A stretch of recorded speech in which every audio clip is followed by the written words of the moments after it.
Defender al peso como un perro. Es una de las frases con las que se le recuerda a este personaje, José López Portillo. Nació en la Ciudad de México el 16 de junio de 1920 y murió el 17 de febrero del 2004. Fue un abogado, profesor, escritor y político mexicano que se desempeñó como presidente de México del 1 de diciembre de 1976 al 30 de noviembre de 1982. De 1972 a 1973 fue el director general de la Comisión Federal de Electricidad. Tras la renuncia de Hugo Margain en 1973, fue nombrado secretario de Hacienda y Crédito Público por el presidente Luis Echeverría Álvarez, hasta su renuncia por su postulación como candidato presidencial en 1975.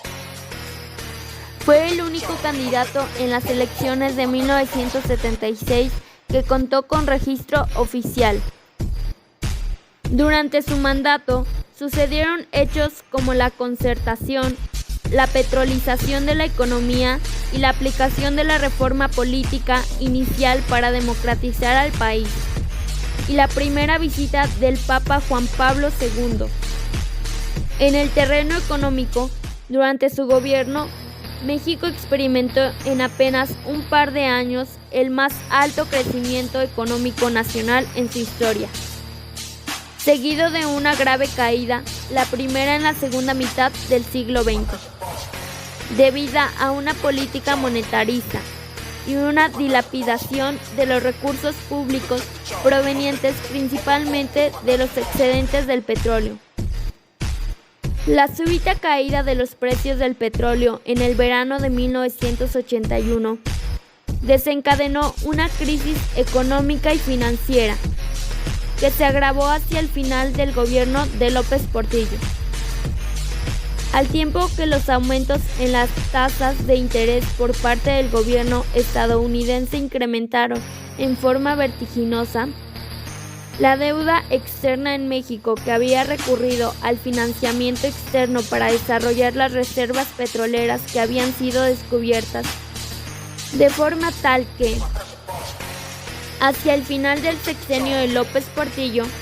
México tenía la deuda externa más grande del mundo.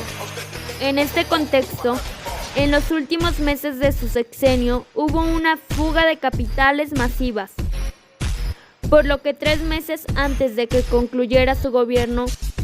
López Portillo decretó la nacionalización de la banca y el control de cambios. La grave crisis económica, aunada a los casos de corrupción y nepotismo que envolvían a su gobierno,